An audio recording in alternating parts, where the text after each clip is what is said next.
क्या आप तैयार हैं उस रहस्यमयी नगरी में कदम रखने के लिए जहां समय रुक जाता है लेकिन कोई राजा ठहर नहीं सकता? जी हाँ, हम बात कर रहे हैं उज्जैन के महाकाल मंदिर की।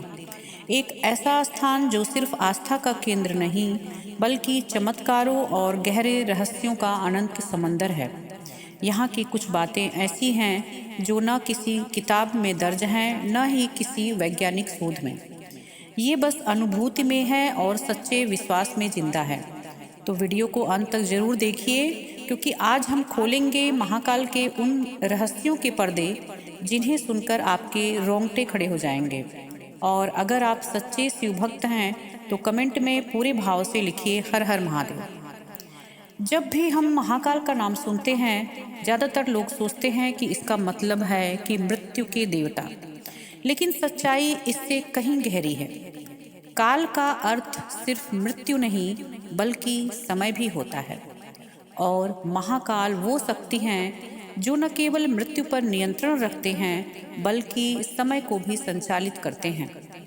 ऐसा माना जाता है कि प्राचीन काल में अवंती नगरी यानी कि आज का उज्जैन पूरे ब्रह्मांडीय समय गणना का केंद्र था। इसी कारण इस ज्योतिर्लिंग को नाम मिला महाकालेश्वर। कहा जाता है जब राक्षस दूषण ने पृथ्वी पर आतंक मचाया, तब भगवान शिव स्वयं काल के रूप में प्रकट हुए और उस राक्षस का अंत कर दिया। उस क्षण से लेकर आज तक महाकाल मंदिर में काल का नियंत्रण भगवान शिव के ही अधीन माना जाता है। आज भी चाहे वो कोई मुख्यमंत्री हो या प्रधानमंत्री, कोई भी व्यक्ति उज्जैन में रात्रि विश्राम करने से बचता है। इतिहास गवाह है, इसके पीछे एक रहस्यमय कारण है। इतिहास गवाह है कि जब प्रधानमंत्री मोरारजी देसाई ने यहाँ रात गुजारी तो अगले ही दिन उनकी सरकार गिर गई और कर्नाटक के मुख्यमंत्री को भी महाकाल की नगरी में ठहरने के कुछ ही दिनों बाद अपनी कुर्सी छोड़नी पड़ी। लोग कहते हैं ये संयोग है, पर शिव भक्तों का विश्वास है कि उज्जैन का एक ही राजा है, स्वयं महाकाल। और जब भगवान स्वयं सिंहासन पर विराजमान हो तो कोई इंसानी राजा यहाँ ठहर भी कैसे सकता है। उज्जैन के महाकाल मंदिर की भस्म आरती जितनी प्राचीन है उतनी ही चमत्कारिक भी। कहा जाता है कि एक बार राजा चंद्र सिंह ने महादेव से प्रजा की रक्षा की प्रार्थना की और भगवान प्रकट हुए। उन्होंने राक्षस दूषण को भस्म किया और उसी भस्म को अपने शरीर पर लगाया। तभी से भस्म आरती की परंपरा शुरू हुई।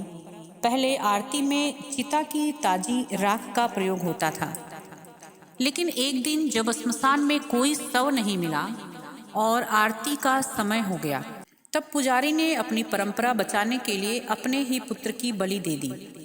इस अद्वितीय भक्ति से प्रसन्न होकर महाकाल ने उस बालक को जीवन दान दिया और आदेश दिया कि अब से मेरी आरती कपिला गाय के गोबर और पवित्र लकड़ियों की भस्म से होगी। तभी से आज तक भस्म आरती की यह अलौकिक परंपरा चली आ रही है। महाकालेश्वर मंदिर के भीतर स्थित है एक और दिव्य स्थान, श्री नागचंद्रेश्वर मंदिर। यहाँ भगवान शिव अपने परिवार सहित नागराज तक्षक के ऊपर विराजमान हैं और यह मंदिर साल में सिर्फ एक बार नागपंचमी के दिन ही खुलता है। बाकी पूरे वर्ष इसके द्वार बंद रहते हैं। कहा जाता है कि जब यह द्वार खुलते हैं तो पूरा वातावरण नागों की ऊर्जा से स्पंदित हो उठता है। महाकालेश्वर ही एकमात्र ऐसा ज्योतिर्लिंग है जिसकी जलाधारी दक्षिण दिशा में स्थित है। इसीलिए भगवान को यहाँ दक्षिण मुखी महाकाल कहा जाता है। शास्त्रों में लिखा है कि उत्तर मुखी शिव सृष्टि का विस्तार करते हैं, जबकि दक्षिण मुखी शिव मृत्यु और पुनर्जन्म के रहस्य को नियंत्रित करते हैं। 12 ज्योतिर्लिंगों में से महाकालेश्वर को सर्वोत्तम और अद्वितीय माना गया है, क्योंकि यह शिवलिंग स्वयंभू है, यानी कि किसी मानव द्वारा स्थापित नहीं है बल्कि स्वयं भगवान शिव द्वारा प्रकट किया गया है। यही कारण है कि इसे कालों का भी काल कहा गया है।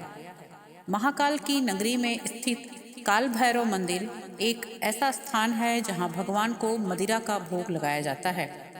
कहा जाता है कि यह मदिरा नहीं बल्कि भक्ति का प्रतीक है, जो दर्शाता है कि भगवान के सामने हर चीज पवित्र हो जाती है।